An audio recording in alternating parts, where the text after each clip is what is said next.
Money is ultimate, no doubt. But பணம் சம்பாதிக்கிறதுக்கு முக்கால்வாசி பேருக்கு எவ்வளோ கஷ்டமாக இருக்குது, அதில் என்ன விஷயம் நம்ம பண்ணணும், எதை பண்ணக்கூடாது, இதை பற்றி நம்ம எல்லாம் பார்ப்போம். வெல்கம் டு ஆஸ்ட்ரகுலன். Thank you for all the love and support. Videos பிடிச்சிருந்துச்சு அப்படின்னா சப்ஸ்கிரைப் பண்ணுங்க, மறக்காம அந்த பெல் பட்டன் அமைக்கி விடுங்க. அண்ட் அதேமாதிரி இந்த வீடியோ ஸ்பான்சர்ட் பை armoredor.com. இந்த வாட்ச் அங்கே தான் வாங்கினேன். அது நம்மளோட ஓன் பீப்புள் பவர்ட் கம்பெனி, நம்ம சேனல் மெம்பர்ஸ்லாம் சேர்ந்து உருவாக்கியிருக்காங்க. நீங்கள் ட்ராவலிங், டூரிங், ட்ரெக்கிங், அட்வென்ச்சர் ஸ்போர்ட்லாம் நீங்கள் பண்ணுவீங்க அப்படின்னா அதில் இருக்க ப்ராடக்ட்ஸ்லாம் உங்களுக்கு கண்டிப்பாக ஹெல்ப்ஃபுல்லாக இருக்கும். Check it out. Expertiser academy Tamil and English 2 channel இருக்குது. அதில் கிட்டத்தட்ட 600 வீடியோஸ் நான் போட்டிருக்கேன். பேசிக் சயின்ஸ்லேருந்து, இன்ஜினியரிங்லேருந்து, சிவில்லேருந்து, ஐடிலேருந்து நிறைய விஷயம் போட்டிருக்கேன். இப்போ ஏஐ ரிலேட்டடாக ஒரு சீரிஸும் போட்டுட்ருக்கேன். ஸோ செக் பண்ணி பாருங்கள். ரொம்ப சிம்பிளாக இருக்கும், உங்களுக்கு நல்லா புரியும், உங்களுக்கு யூஸ்ஃபுல்லாகவும் இருக்கும். Okay, money is ultimate. Money சம்பாதிக்கிறதுக்கு தான் வந்து நம்மளோட ப்ரீவியஸ் ஜென்ரேஷன், அதுக்கு முன்னாடி ஜென்ரேஷனும் வந்து கிட்டத்தட்ட 60 வருஷம் ஓடினாங்க. பட் அது ஓடினதுக்கப்புறமும் வந்து நம்மளும் அதே ஸ்ட்ரகிள் தான் பண்ணுறோமே தவிர நம்மளுக்கு ரொம்ப ஈஸியாக இருக்க மாட்டேங்குது. இது எப்படி ஜென்ரேஷன் ஆஃப்டர் ஜென்ரேஷன் வந்து இந்த வேலை தான் செய்கிறாங்க, பணம் சம்பாதிக்கிறதுக்கு தான் இவ்வளோ ட்ரை பண்ணுறாங்க, இத்தனை விஷயம் செய்கிறாங்க. பட் அடுத்த ஜென்ரேஷனுக்கும் அதே ஸ்ட்ரகிள் தான் இருக்க தவிர ஈஸியாக மாட்டேங்குது இந்த வேலை அப்படின்றத இங்கே வந்து ஒரு பெரிய கேள்விக்குறி. ஸோ இப்போ இதில் என்னென்ன விஷயம் நம்ம பண்ணணும்? ஃபர்ஸ்ட் அண்ட் ஃபார்மோஸ்ட் திங்,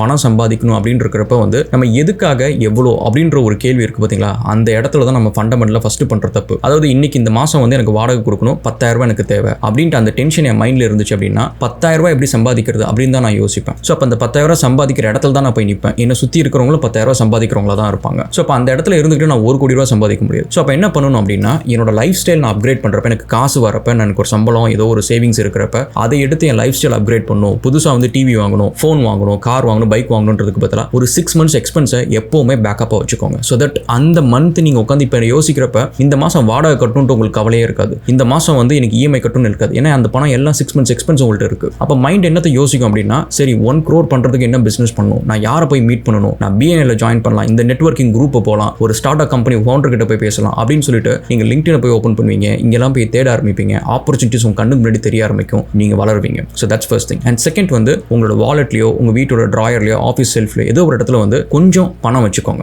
எப்பவுமே வந்து அந்த பணம் வந்து உங்கள் கண்ணு முன்னாடி தெரியுது, அப்பப்போ நீங்கள் பார்க்க முடியும் அப்படின்னு வச்சுக்கோங்களேன்.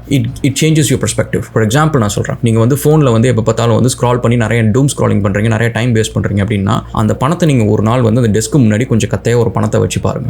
நிறைய நேரம் அந்த ஸ்க்ரால் பண்ணுறதை நிறுத்திட்டு நீங்கள் வந்து அடுத்தது பணம் சம்பாதிக்கிறதுக்கு என்ன பண்ணணும் அப்படின்னு சொல்லிட்டு அவங்களுக்கு அது ஒரு இன்ட்யூஷனாக இருக்கும். உங்களுக்கு அது பண்ணுறதுக்கு வந்து அந்த பணம் உங்களை மோட்டிவேட் பண்ணும். Money is a great motivator. அது உங்கள் கண்ணு முன்னாடி இருந்துச்சுன்னு வச்சுக்கோங்களேன், நீங்கள் இன்ஸ்டாகிராமில் ஸ்க்ரால் பண்ணுறது வந்து உங்களுக்கு வேஸ்ட்டு, அது உனக்கு யூஸே கிடையாது, உனக்கு காசு கொடுக்க போகிறதில்ல அப்படின்றது உங்களுக்கு நல்லா தெரிஞ்சுக்கிட்டே இருக்கும். So it's a good thing. Next வந்து பார்த்தீங்கன்னா, never spend your original capital. உங்களுக்கு இந்த மாதம் வந்து 30,000 ரூபா வருது, எல்லா செலவும் போக கையில் 10,000 ரூபா இருக்குது. இந்த 10,000 ரூபா நம்ம என்ன பண்ணலாம், ஃபோன் வாங்கலாம் அப்படின்னு யோசிக்கிறதுக்கு பதிலாக அந்த 10,000 ரூபாயை நம்ம எப்படி சேஃபாக இன்வெஸ்ட் பண்ணலாம், அக்ரெசிவாக கூட தேவையில்ல, சேஃபாக எப்படி இன்வெஸ்ட் பண்ணலாம் பண்ணிட்டு நம்மளுக்கு மந்த்லி வந்து அதுலேருந்து இவ்வளோ பணம் வருது, லெட்ஸ் சே 200 300 வருதுன்னா அதை சேர்த்து வச்சு அதில் எவ்வளோ நாள் நீங்கள் செலவு பண்ணலாம். அப்போனா அந்த ஒரிஜினல் 10,000 ரூபா வந்து உங்களை விட்டு எப்பவுமே போகாது. Capital is always safe. உங்களோட ரிட்டர்ன்ஸில் மட்டும்தான் நீங்கள் செலவோட பிளானிங் நீங்கள் பண்ணணும். உங்கள் லைஃப் ஸ்டைல் அப்கிரேட் எல்லாமே ரிட்டர்ன்ஸில் தான் இருக்கணும். அண்ட் ஆல்சோ அதுவும் எல்லா ரிட்டர்ன்ஸையும் நீங்கள் பண்ணாதீங்க, ஒரு போர்ஷன் ஆஃப் த ரிட்டர்ன்ஸ் மட்டும் தான் நீங்கள் செலவு பண்ணணும். அண்ட் நெக்ஸ்ட் வந்து don't depend on single income. Single இன்கம்ல இருக்கிற வரைக்கும் உங்கள் லைஃப்பில் கான்ஃபிடன்ஸே இருக்காது. ஏன்னா அந்த ஒரு வேலை போச்சுன்னா உங்கள் நிலைமை என்ன அப்படின்றது உங்கள் மைண்டுக்குள்ளார பின்னாடி ஓடிக்கிட்டே இருக்கும். அது ஆல்மோஸ்ட் எவ்ரிடே ஓடிக்கிட்டே இருக்கும். ஆஃபீஸில் ஒரு மேனேஜர் திட்டினாலும் இல்லை ஆஃபீஸில் வேற யாருக்காவது வேலை போனாலும் உங்களுக்கு அந்த பயம் தானாக வர ஆரம்பிச்சிடும். ஸோ அதனால் எப்போவுமே ஒரு சிங்கிள் இன்கம்ல இருக்கவே இருக்காதீங்க. கம்ஃபர்ட் ஜோனுக்கு வெளியில தான் guys the life is beautiful. நீங்கள் நினச்சிட்டு இருக்கலாம், நான் வந்து ஈவினிங் வந்து வீட்டில் வந்து டிவி பார்த்துட்டு என் ஃப்ரெண்ட்ஸ் கூட ஜாலியாக வெளியில் போயிட்டு இதெல்லாம் ரொம்ப ஜாலியான லைஃப் அப்படின்னு சொல்லிட்டு அதெல்லாம் ஜாலியாக ஆஸ் லாங் அஸ் அந்த சிங்கிள் இன்கம் சேஃபாக உங்களுக்கு வந்துட்டு இருக்கிற வரைக்கும். திடீர்னு ஏதோ ஒரு ஏஐ ரீப்ளேஸ்மெண்ட்டோ இல்லை அந்த கம்பெனிக்கு வந்து பெரிய ப்ராஜெக்ட் போயிடுச்சோ இல்லை பெரிய லே ஆஃபோ ஏதோ ஒன்று வந்துச்சு அப்படின்னா அந்த ஜாலியான லைஃபும் கூட இருக்காது. ஸோ பணம் இல்லைனா யாருமே மதிக்க மாட்டாங்க. So think about it. And next வந்து try to make money during your sleep. So என்னோட கம்பெனிஸில் நீங்கள் பார்த்தீங்கன்னா ஒரு சில கம்பெனிஸை வந்து நான் இல்லைனாலும் அந்த கம்பெனிஸ் வந்து they still make money. So for example இந்த யூடியூப்ல வந்து என் வீடியோஸ் யார் பார்க்குறாங்களோ இல்லையோ கிட்டத்தட்ட ஃபர்ஸ்ட் 2 to 3 years வந்து ஆல்மோஸ்ட் 900 வீடியோஸ் வந்து யாருமே பார்க்காட்டி கூட நான் வீடியோ போட்டுக்கிட்டே இருந்தேன். ஆல்மோஸ்ட் எவ்ரிடே போட்டுகிட்டே இருந்தேன். ஸோ அப்போ என்னன்னா அதுக்கப்புறம் இன்னைக்கு வந்து என் சேனல் இவ்வளோ பேர் பார்க்குறாங்க, நான் இன்னைக்கு போய் நைட்டு போய் இந்த வீடியோ பண்ணிட்டு போய் தூங்கிடுவேன், இந்த வீடியோக்கு எனக்கு ஏதோ ஒரு இன்கம் வரும். ஸோ அதேமாதிரி இதுக்கு முன்னாடி நான் போட்ட 1600 வீடியோஸ் இந்த சேனலில் மட்டும், மற்ற சேனல் எல்லாம் சேர்த்தீங்கன்னா கிட்டத்தட்ட வந்து 3000 வீடியோஸ் இருக்கும். ஸோ இவ்வளோ வீடியோஸுமே வந்து நான் நைட்டு 12 மணிக்கு மேலே போட்டேன். ஸோ அதனால் கம்ஃபர்ட் ஜோனுக்கு வெளியில தான் வந்து you can achieve greatness. So அதை எப்பவுமே ஞாபகம் வச்சுக்கோங்க. And try to make money during your sleep so that you will make a passive income. So that's one thing. And next வந்து நீங்கள் வந்து பணம் செலவு பண்ணுறதுக்கு பெரிய ஸ்கில்லே தேவையில்லை. அது வந்து நீங்கள் பெருமையாக சொல்லவே சொல்லாதீங்க. நான் இவ்வளோ செலவு பண்ணிட்டேன் அப்படின்னு சொல்கிறது வந்து உங்கள் ஃப்ரெண்ட்ஸ் கிட்டே யார்கிட்டயுமே வந்து பெருமையாக சொல்லுங்க. நான் இந்த கார் வாங்கிட்டேன், இந்த டிஷர்ட் வாங்கிட்டேன், அதை பண்ணிட்டேன், இதை பண்ணிட்டேன் அப்படின்ட்டு. தட்ஸ் லைக் அது வந்து it's not a skill, it's not a talent. எது ஸ்கில் அப்படின்னா பணம் மேக் பண்ணுறது, ஏர்னிங் மணி இஸ் ஸ்கில். அதுக்கு தேவை உங்களுக்கு வந்து ஸ்கில் தேவை. மல்டிப்ளைங் மணிக்கு வந்து இட் நீட்ஸ் டேலண்ட். பணத்தை பொறுத்த வரைக்கும் நீங்கள் பெருமைப்படுற விஷயம் எதுனா, நான் இவ்வளோ ஏர்ன் பண்ணுறேன் அப்படின்றது பெருமை. அந்த பணத்தை நான் மல்டிப்ளை பண்ணுறேன், என்னால் மல்டிப்ளை பண்ண முடியும், என்னால் ஒரு பிஸ்னஸ் ரன் பண்ண முடியும் அப்படின்றது வந்து டேலண்ட். ஸோ நீங்கள் பணத்தை பற்றி பெருமைப்படணும்னா இந்த 2 விஷயம் தான் பெருமைப்படணும், செலவு பண்ணுறதுல. அண்ட் நெக்ஸ்ட் வந்து more you learn more you earn. இது வந்து ரொம்ப சிம்பிளான ஒரு ஸ்ட்ராட்டஜி கைஸ். நீங்கள் வந்து டசன்ட் மேட்டர் நான் சிவில் இன்ஜினியர் மட்டும் தான் படிக்கணும், எனக்கு அதுக்கு ஐடி தெரியணும், ஐஏஏ தெரியணும், அப்படிலாம் நீங்கள் உட்காந்துங்கன்னா அதே இடத்துல உட்காந்துட்டு இருப்பீங்க. இதெல்லாம் இப்போ வந்து இன்ஸ்டிடியூஷனலைஸ்டாக எஜுகேஷன் ஆனதுக்கப்புறம் வர மைண்ட் செட் இது. இதுக்கு முன்னாடி வந்து நம்ம வீட்டில் நீங்கள் கவனிச்சு பார்த்தீங்கன்னா நம்மளோட தாத்தா அப்பாலாம் வந்து பைக் ரிப்பேர் பண்ணுவாங்க, கார் ரிப்பேர் பண்ணுவாங்க, ஆயில் சேஞ்ச் பண்ணுவாங்க. இன்னைக்கு வந்து நிறைய பேருக்கு வந்து ஆயில் எங்கே போடுறதுன்னு கூட தெரியாது, ஆயில் டிப்ஸ்டிக் எப்படி யூஸ் பண்ணுறதுன்னு கூட தெரியாது, நிறைய விஷயம் பேசிக் டயர் சேஞ்ச் பண்ணுறது நிறைய விஷயம் தெரியாது. ஸோ இது இன்ஸ்டிடியூஷனலைஸ் ஆனதுக்கப்புறம் வந்து ஒரு சிவில் இன்ஜினியர் வந்து என்னமோ சிவில் படிச்சவங்க வந்து ஈவினிங் 5 மணிக்கு மேலே உட்காந்து ஒரு ஜாவா ஸ்கிரிப்ட் படிச்சா என்னமோ சிவில்லாம் மறந்து போகிற மாதிரி. ஸோ அதெல்லாம் தூக்கி ஓரமாக வைங்க. இந்த கோல் இஸ் பேசிக்லி நம்ம எதுக்கு வேலைக்கு போகிறோம், வேலைக்கு போகிறதுக்கு தேவை ஸ்கில்லு, டிகிரி இதெல்லாம் இருந்தால் வேலைக்கு போக முடியும். வேலைக்கு போகிறது சம்பாதிக்கிறது, சம்பாதிச்சா வாழலாம். அப்படி இருக்கிறப்ப நிறைய சம்பாதிக்கிறதுக்கு நிறைய ஸ்கில்லு, நிறைய நாலேஜ் இருந்துச்சுன்னா நிறைய சம்பாதிக்க முடியும். So think about it. Next வந்து டூவர்ஸ் மேக் மோர் மணி தென் திங்கர்ஸ். டூவராக இருக்கிறவங்க வந்து இந்த உலகம் வந்து தே லவ் தெம். நீங்கள் வந்து உங்கள் ப்ரைமை தாண்டி போனாலும் உங்களுக்கு பிடிக்கும். நீங்கள் ப்ரைம் போர்ஷன் ஆஃப் யர் லைஃப்பில் வந்து 20 வயசு டு ஒரு 45 வயசு 50 வயசு வரைக்கும் நீங்கள் பார்த்தீங்கன்னா நீங்கள் உலகத்தில் எந்த கார்னரில் இருந்தாலும் சரி உங்களை தேடி ஏதோ ஒரு வேலை வரும். தம்பி இந்த வீட்டில் வந்து குழி வெட்டணும், எனக்கு வந்து இந்த வேலை செய்யணும், அந்த வேலை செய்யணும், பெயிண்டிங் அடிக்கணும், எனக்கு வந்து வெப்சைட் கிரியேட் பண்ணணும் அப்படின்னு சொல்லிட்டு நீங்கள் அந்த ப்ரைம் டைமில் வந்து உங்களை தேடி கூட ஆப்பர்ச்சுனிட்டி வரும். பட் அந்த ப்ரைம் டைம் தாண்டிட்டீங்கன்னு வச்சுக்கோங்களேன், உங்களை தேடி ஆப்பர்ச்சுனிட்டிஸ் வராது. ஸோ அப்போ யாருக்கு அதை தேடி அதுக்கப்புறமா வரும் அப்படின்னு பார்த்தீங்கன்னா டூவர்ஸ் தான். ஸோ நம்ம கண்ணுல நீங்களே கவனிச்சு பாருங்க, உங்கள் வீட்டுக்கு வந்து யாராவது ஒருத்தவங்க வந்து ஒரு கார்பென்ட்ரி வேலையோ இல்லை வந்து பெயிண்டிங்கோ ஏதோ ஒரு வேலை செய்வாங்க. அதில் ஒரு சில பேரோட பேர், ஃபோன் நம்பர்லாம் உங்கள் அப்பாவோ நீங்களே சேவ் பண்ணி வச்சிருப்பீங்க. ஏன்னா அவங்களை கூப்பிட்டா உடனே வருவாங்க, நம்ம வேலையை கரெக்டாக பண்ணி கொடுப்பாங்க, அந்த ஒர்க் எத்திக்ஸ் இருக்கும், இதெல்லாம் இருக்கும். ஸோ நெக்ஸ்ட் வந்து நீங்கள் உங்கள் லைஃப்பில் வந்து வேலை செய்கிறீங்க, எது பண்ணாலும் சரி உங்களை பற்றி ஒரு மென்டல் பிக்சர் எப்படி கிரியேட் பண்ணுவோம்னா, அவன் வந்து சூப்பராக பேசுவான், நல்லா சிரிப்பான், அழகாக இருப்பான், இதெல்லாம் வந்து உங்களை தேடி என்ன ஆப்பர்ச்சுனிட்டி வரும். சரி ஓகே, நீங்கள் ஒரு மாடலிங் கம்பெனியில் வேலை செஞ்சால் சரி அழகாக இருக்க அவனுக்கு ஒரு ஆப்பர்ச்சுனிட்டி கொடுக்கலாம் அப்படின்னு சொல்லுவாங்க. மற்றபடி ஒரு ஐடி கம்பெனியில் வேலை செய்கிறவங்களுக்கு அழகாக இருக்கிறதுனால என்ன ஆப்பர்ச்சுனிட்டி வரப்போகுது. ஸோ நல்லா பேசுவான்றதுக்கு மேபி ஒரு சேல்ஸ் ஜாப் வரலாம். பட் நீங்கள் டெக்னிக்கலாக இருக்கிறீங்கன்னா உங்களுக்கு என்ன ஜாப் வரும். ஸோ அப்போ வந்து நீங்கள் எந்த பிஸ்னஸ் எதில் யாரை நீங்கள் கூட இன்ட்ராக்ட் பண்ணாலும் சரி உங்களை பற்றியான மென்டல் பிக்சர் அவங்க எப்படி ஞாபகம் வச்சுக்கணும் அப்படின்னா, சரி ரகுலன் அப்படின்னா வந்து ஒர்க் எத்திக்ஸ் இருக்கும், ஒரு வேலை கொடுத்தா நல்லா கான்சிஸ்டண்ட்டாக வேலை செய்வார், ஹார்ட் ஒர்க் பண்ணுவார், ரிலேபிளாக இருப்பார், நம்பிக்கையான ஒரு ஆள், இப்படின்ற விஷயம் தான் உங்களை பற்றி ஞாபகம் இருக்கணும். இதை விட்டுட்டு அவன் வந்து பொறாம பிடிச்சவன், இப்போ தான் திட்டிகிட்டே இருப்பான், டென்ஷன் ஆகிக்கிட்டே இருப்பான், ஸ்ட்ரெஸ்ஸை ஹேண்டில் பண்ண தெரியாது, அவனுக்கு டீமை ஹேண்டில் பண்ண தெரியாது அப்படின்னு சொல்லிட்டு இந்த மாதிரி நெகட்டிவாக எந்த விஷயமும் உங்களை பற்றி வந்து யாருமே ஞாபகம் வச்சுக்கூடாது. உங்களை பற்றி இந்த மாதிரி ஒரு ஒர்க் எத்திக்ஸ் நல்லா இருக்கும் இப்படின்ற விஷயம் ஞாபகம் வச்சுட்டானா உங்களை தேடி ஆப்பர்ச்சுனிட்டி வரும். நாளைக்கு உங்களுக்கு ஏதோ ஒரு இடத்துல வேலை போனால் கூட திடீர்னு இன்னொரு இடத்துல இருந்து உங்களுக்கு ஒரு ஆப்பர்ச்சுனிட்டி கை கொடுக்கும். ஸோ அதை எப்பவுமே ஞாபகத்தில் வச்சுக்கோங்க. ஒர்க்கில் ஃப்ரெண்ட்ஸு கிடையாது கைஸ். அது எப்பவுமே என்னோட நிறைய வீடியோஸ் நான் சொல்லியிருக்கேன். ஒர்க் விஷயத்தில் வந்து எப்பவுமே ப்ரொஃபஷனலாக இருந்துக்கோங்க. நீங்கள் ஃப்ரெண்ட்ஸாக இருந்தீங்கன்னா நம்மளோட சந்தோஷம் வந்து எப்படின்னா மற்றவங்களோட சக்ஸஸ்ஃபுல்லாக இருக்கிறது வந்து அவங்களோட கீழே இருக்கிற வரைக்கும் தான் நம்மளை பார்த்து சந்தோஷப்படுவாங்க, நம்மளுக்கு என்கரேஜிங்காக இருப்பாங்க. அவங்களோட நீங்கள் பெரிய சக்ஸஸ்ஃபுல் ஆகிட்டீங்கன்னு வச்சுக்கோங்களேன், உங்களை பார்த்து புறம்படுறது தான் முக்கால்வாசி பேர். உங்களோட தோல்விக்காக வெயிட் பண்ணுவாங்க, தோல்வியை நீங்கள் சந்திச்சிங்க அப்படின்னா உங்களுக்கு சந்தோஷப்படுவாங்க. ஒர்க்கை பொறுத்த வரைக்கும் ப்ரொஃபஷனல் ரிலேஷன்ஷிப்பை ப்ரொஃபஷனலாக வச்சுக்கோங்க. தேவையில்லாத சீக்ரெட்ஸ், தேவையில்லாத பர்சனல் விஷயத்தெல்லாம் வந்து ஒர்க்கு கிட்ட இருக்க யார்கிட்டயுமே ஷேர் பண்ணாதீங்க. நெக்ஸ்ட் வந்து உங்களோட டே ஜாப்ல வந்து don't try to get rich. இன்னைக்கு வந்து நிறைய பேர் வந்து லே ஆஃப்னு சொல்லிட்டு உலகம் ஃபுல்லாக வரதில்ல.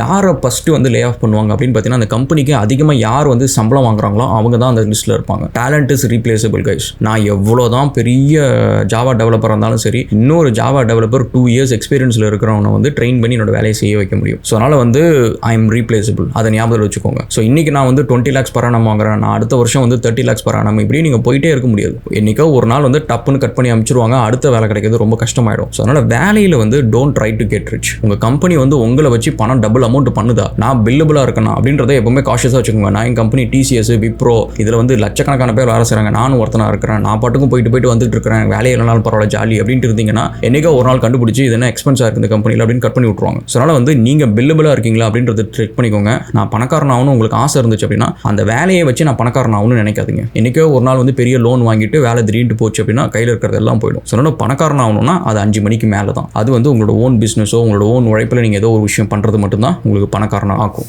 நெக்ஸ்ட் வந்து invest on your self. So இது வந்து நிறைய பேர் பண்ணுறதே இல்லை. உங்களை அப்கிரேட் பண்ணுங்கள். பிஸ்னஸ் கோச்சிங்காக இருக்கட்டும், பிஎன்ஐ நெட்வொர்க்கிங் ஈவெண்ட்டில் போயிட்டு பெரிய கான்டாக்ட்ஸ் கூட மீட் பண்ணுறதா இருக்கட்டும், பணத்தை இன்வெஸ்ட் பண்ணி ஒரு நல்ல கோர்ஸ் ஜாயின் பண்ணுங்கள், நிறைய லேர்ன் பண்ணுங்கள், பி நாலேஜபிள். உங்களுக்கு லாங்குவேஜ் இங்கிலீஷ் சரியாக வரலையா கற்றுக்கோங்க. இது வந்து மொழி வந்து அறிவு கிடையாது அப்படின்னு சொல்லிட்டு சில பேர்லாம் பேசிகிட்டு இருப்பாங்க. பட் நீங்கள் வந்து உங்களுக்கு ஒரு ஆப்பர்ச்சுனிட்டி உங்களை தேடி வரணும்னா நீங்கள் உங்களை சேல் பண்ணணும். ஒரு இன்டர்வியூவில் நல்லா பேசணும். அந்த இடத்துல வந்து உங்களுக்கு என்னதான் திறமை இருந்தாலும் சரி அது வெளியில் சொன்னால் தான் உங்களுக்கு தெரியும். ஸோ அதனால் இதெல்லாம் வந்து நீங்கள் யோசிச்சுட்டு இருக்காதீங்க. உங்களுக்கு எதில் வந்து வீக்னஸ் இருக்குதோ அந்த வீக்னஸ் எல்லாத்தையும் வந்து க்ளோஸ் பண்ணுங்கள். உங்களோட ஸ்ட்ரென்த் எல்லாத்தையுமே பெருசாக வெளியில் தெரியிற அளவுக்கு you build yourself. Next வந்து நெட்வொர்க், உங்களை சுற்றி இருக்கிற நெட்வொர்க்கை ஃபில் பண்ணுங்க கைஸ். அதாவது இன்னைக்கு நீங்கள் வந்து ஒரு 4 பேர் கூட டெய்லி ஈவினிங் பேசுகிறீங்க. அவங்க வந்து இப்போ அஜித்தோட விடாமுயற்சி படம் வந்துருச்சு, அதில் என்ன டயலாக் வந்து தெரியுமா, அப்படி இப்படின்னு சொல்லிட்டு ஏதாவது ஒன்று பேசிட்டு இருக்காங்க வச்சுக்கோங்க. நைட்டு தூங்குறப்ப உங்களுக்கு மைண்டில் என்ன வரும், விடாமுயற்சி படம், இந்த படத்தில் வந்து இந்த மாதிரி ஒரு சீன் வந்து செமையாக இருந்துச்சாமே இது வரும். இதை வச்சு உங்களுக்கு லைஃப்பில் ஒத்த பைசாவுக்கு பிரோஜனம் இருக்குதா?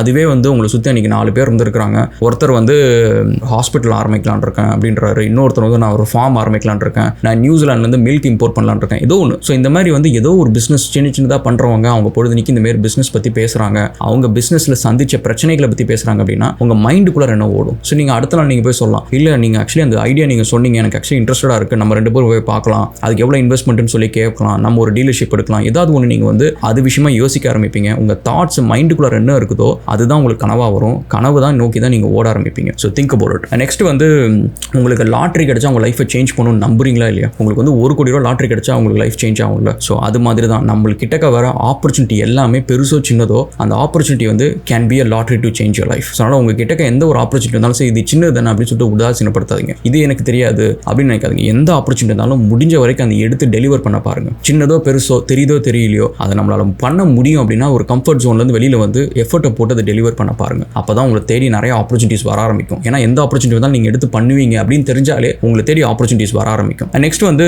லைஃப்பில் வந்து இந்த கிரேட்னஸ் உங்களுக்கு அச்சீவ் பண்ணணும் அப்படின்னா லைஃப்பில் எதுவுமே ஈஸியஸ்ட் சாய்ஸ் பிக் பண்ணாதீங்க. எல்லாத்துக்குமே இருக்கும். +2 போகிறப்ப வந்து சரி கம்ப்யூட்டர் சயின்ஸ் பிக் பண்ணலாமா இல்லை வந்து பயாலஜி குரூப்பாக இது போகலாம் அப்படின்றப்ப நிறைய பேர் வந்து கம்ப்யூட்டர் சயின்ஸ் பிக் பண்ணுவாங்க, இன்க்ளூடிங் மை செல்ஃப். எனக்கு வந்து அஃப்கோர்ஸ் பயாலஜியில் உங்களுக்கு இன்ட்ரெஸ்ட் இல்லைன்னு வச்சுக்கோங்க, தவறக்கையெல்லாம் பிரித்து ஓப்பன் பண்ணி பார்க்கணும், அதெல்லாம் நம்மளுக்கு இன்ட்ரெஸ்ட் இல்லைன்னு வச்சுக்கோங்க. பட் நம்மளுக்கு வந்து ஒரிஜினலாக வந்து டாக்டர்ஸ் ஆகணும் அப்படின்னு இன்ட்ரெஸ்ட் இருந்தும் அது கஷ்டமாக இருக்கும் அப்படின்னு சொல்லிட்டு இன்னொரு பக்கம் நம்ம போகிறது இருக்குது பார்த்தீங்களா, that is easiest choice. So அந்த மாதிரி ஈஸியஸ்ட் சாய்ஸை பிக் பண்ணிட்டு நீங்கள் லைஃப் ஃபுல்லாக மாங்குன்னு எவ்வளோ ஹார்ட் ஒர்க் பண்ணாலும் சரி you will be poor. So அதுக்கு நீங்கள் வந்து ஹார்டஸ்ட் சாய்ஸ் இன் லைஃப்பை நீங்கள் பிக் பண்ணுங்க. ஏன்னா நிறைய பேர் பிக் பண்ணியிருக்க மாட்டாங்க. ஸோ நீங்கள் அதை பிக் பண்ணாலே போதும், உங்களுக்கு நிறைய டிமாண்ட் அண்ட் ஆப்பர்ச்சுனிட்டிஸ் இருக்கும். அதுக்கப்புறம் ஒர்க் ஹார்டஸ்ட். ஏன்னா நிறைய பேர் வந்து ஹார்டஸ்ட் சாய்ஸை பிக் பண்ணிட்டு அதில் லேசியஸ்ட்டாக வேலை செய்வாங்க, அந்தளவுக்கு ஹார்ட் ஒர்க் போட மாட்டாங்க, அவங்களும் புவராக தான் இருப்பாங்க, மேபி பிட் அபோவ் இருப்பாங்க. பட் நீங்கள் ஒரு ஹார்டஸ்ட் சாய்ஸை பிக் பண்ணிட்டு அதில் ஹார்ட் ஒர்க் பண்ணி பாருங்க, life will be excellent. So அப்புறம் சும்மா வந்து 20 வருஷம் வந்து நான் 17 மணி நேரம் ஒரு நாளைக்கு 7 நாள் வேலை செஞ்சுட்டு இருக்கிறேன். So I know the power of picking the hardest choice and also being கன்சிஸ்டண்ட்டாக நீங்கள் வந்து 40 நாளைக்கு மேலே இருந்தீங்கன்னு வச்சுக்கோங்களேன், உங்களோட கன்சிஸ்டன்சியை திரும்ப பிரேக் பண்ணுறது உங்களுக்கே கஷ்டமாக இருக்கும். ஸோ தட் நீங்கள் பழகிற பழக்கம் வந்து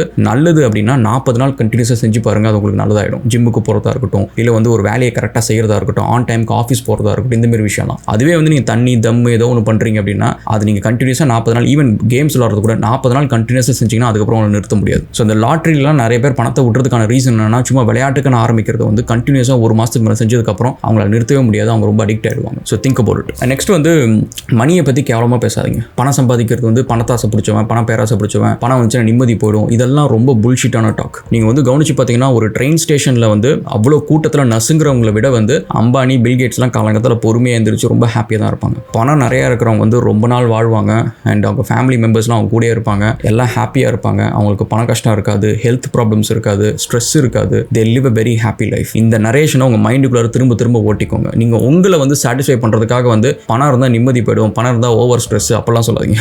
நான் இத்தனை கம்பெனிஸ் ரன் பண்ணுறேன், என்னை விட ஸ்ட்ரெஸ் வந்து என்ன ஒரு ஸ்டாஃபாக இருக்கிறவங்களுக்கு தான் அதிகமாக இருக்கும். காலங்காத்தால் எந்திரிச்சு 5 மணிக்கு எந்திரிச்சு ஆஃபீஸ்க்கு போய் திரும்ப 8 மணிக்கு வீட்டுக்கு வந்து 12 மணி நேரம் வேலை, இதெல்லாம் அவங்களுக்கு தான் ஸ்ட்ரெஸ் அதிகம். ஆல்சோ வந்து அவங்க நாளைக்கு வந்து திடீர்னு வீட்டுக்கு அனுப்பிச்சிருவாங்க. என் கம்பெனியில் யாரும் என்னை வீட்டுக்கு அனுப்ப முடியாது. ஸோ அதனால் அதெல்லாம் அந்த மணியை பற்றி தப்பாக பேசுறது நிறுத்துங்க, மணியை பற்றி தப்பாக யோசிக்கிறது நிறுத்துங்க. மணி சேஞ்சஸ் யுவர் லைஃப். அதுக்கப்புறம் நெவர் பெக் ஃபார் ஃப்ரீயாக ஏதோ ஒன்று கொடுக்குறாங்க, நம்ம போய் அதை வாங்கிட்டு வருவோம், ஃப்ரீயாக அது பண்ணுறாங்க இது பண்ணுறாங்க அப்படின்னு சொல்லிட்டு நான் ஒரு வீடியோ செப்பரேட்டாக போட்டிருக்கேன், ஃப்ரீன்னு சொல்லி போட்டிருக்கேன், சர்ச் பண்ணி பாருங்கள். ஃப்ரீயாக ஒரு விஷயம் கொடுக்குறாங்கன்னு சொல்லிட்டு என்றைக்குமே நீங்கள் வாங்காதீங்க. அதுக்கப்புறம் உங்கள் மைண்ட் என்னன்னா அந்த ஃப்ரீன்ற வேர்டு இருக்குல்ல, அது ஒரு பஸ் வேர்டுங்க. நீங்கள் அதனால தான் இந்த சூப்பர் மார்க்கெட் எல்லாத்தையும் பார்த்தீங்கன்னா buy 1 get 1 free அந்த ஃப்ரீன்ற வேர்டை பெருசாக போட்டிருப்பாங்க. அது போட்டதே வந்து அந்த வேர்டை பார்த்தோன்னே நம்ம மைண்டுக்கு வந்து ஒரு ஹாப்பினஸ் வரும். அந்த ஹாப்பினஸும் நீங்கள் கொடுக்காதீங்க. அது நீங்கள் ஃப்ரீயாக கொடுக்குறப்ப என்ன ஆகுது அப்படின்னு பார்த்தீங்கன்னா, பெருசாக ஏர்ன் பண்ணுறது வந்து உங்கள் மைண்ட் அந்த இடத்துல யோசிக்காது, அடுத்தது என்ன ஃப்ரீயாக கிடைக்கும் அப்படின்றதான் யோசிக்கும். ஸோ அந்த ஃப்ரீன்ற ஒரு விஷயத்துக்கு பின்னாடி என்றைக்குமே போகாதீங்க, அதை ஃபேண்டசைஸும் பண்ணாதீங்க, அதை நீங்கள் லைக்கும் பண்ணாதீங்க, கொடுத்தாலும் வேணான்னு சொல்லிடுங்க. நெக்ஸ்ட் வந்து இதெல்லாம் கரெக்டாக பண்ணாலும் சரி, சூஸ் யுவர் விமன் கரெக்ட்லி. நீங்கள் வந்து அந்த இடத்துல நீங்கள் சொதப்பிட்டீங்கன்னு வச்சுங்களேன், இதுக்கு மேலே இருக்கிறது எல்லாத்தையுமே சரியாக பண்ணாலும் சரி மணியை நீங்கள் கண்ட்ரோல் பண்ண முடியாது. அதாவது இப்போ உங்கள் ஆஃபீஸில் வந்து உங்களுக்கு இன்னொருத்தருக்கும் ஒரு பிரச்சனைனா, சரிப்பா நீ கிளம்பு, நான் வேறு யாராவது ரெக்ரூட் பண்ணிக்கிறேன், இல்லை நான் வேறு கம்பெனிக்கு போகிறேன் அப்படின்னு சொல்லிட்டு நீங்கள் வந்துடலாம், ஒரு ப்ரொஃபஷனலாக அந்த வேலையை டீல் பண்ணிக்கலாம். ஆனால் கூடவே இருக்கிறவங்கள வந்து நீங்கள் சரியாக பிக் பண்ணல அப்படின்னா, நீங்கள் எவ்வளோ தான் இந்த பக்கம் சேமிச்சாலும் இன்னொரு பக்கம் வந்து வீட்டில் ஏதோ ஒரு சண்டை வரும், அந்த பணம் செலவு பண்ணலையே, எனக்கு இதை பண்ணி கொடுங்க அதை பண்ணி கொடுங்க அப்படின்ட்டு. அதாவது நிறைய மிடில் கிளாஸ் ஃபேமிலிஸில் வந்து அவங்க முன்னேறதுக்கு ஒரு காரணம் வந்து ஹஸ்பண்ட் ஒய்ஃப் வந்து அவங்க 2 பேருக்குள்ளே சண்டை போட்டுட்டு இருக்காங்க. பாருங்க, இந்த பக்கத்து வீட்டில் அது வாங்கிட்டாங்க இது வாங்கிட்டாங்க, நம்ம வீட்டில் இது வாங்கணும் அப்படின்னு சொல்லிட்டு அந்த அவங்களுக்குள்ளே சண்டை போட்டுட்டு இருக்காங்க. ஊரில் வந்து நம்மளை பெருமையாக பேசணுட்டு அதெல்லாம் தேவையில்லை. அவங்க 2 பேரும் சேர்ந்து வெளியில் பாரு விலைவாசி இவ்வளோ அதிகமாக இருக்குது, நம்ம வந்து மற்றவங்க மாதிரி வந்து ஜென்ரேஷனல் வெல்த் கிரியேட் பண்ணணும். நம்ம 2 பேரும் மிடில் கிளாஸ் இருக்கிறதுக்கு காரணம் இதுக்கு முன்னாடி 30,000 ஜென்ரேஷனும் வந்து யாருமே நம்மளை வந்து இலான் மஸ்க் மாதிரி ஆகல, யாருமே பெருசாக யோசிக்கல. நம்ம 2 பேரும் சேர்ந்து பெருசாக யோசிப்போம், நம்ம 2 பேரும் சேர்ந்து ஒரு கம்பெனி ஆரம்பிப்போம், ஹார்ட் ஒர்க் பண்ணுவோம். நாளைக்கு நம்ம பசங்க வந்து மல்டி ஜென்ரேஷனல் வெல்த் கிரியேட் பண்ணிட்டோம். அவங்களும் நம்மள மாதிரி வந்து பணம்னு ஓட தேவையில்ல 60 வயசு வரைக்கும். அவங்க இஷ்டத்துக்கு பிடிச்ச விஷயத்த அவங்களும் பண்ணிட்டும், பெருசாக சாதிக்கட்டும். ஸோ அப்படின்னு சொல்லிட்டு okay, we'll catch up again in another video guys, and thank you so much for all the love and support. வீடியோஸ்லாம் பிடிச்சிருந்துச்சு அப்படின்னா மறக்காம அந்த சப்ஸ்கிரைப் பண்ண அமைக்க விடுங்க. Okay, we'll catch up again. Thank you and cheers.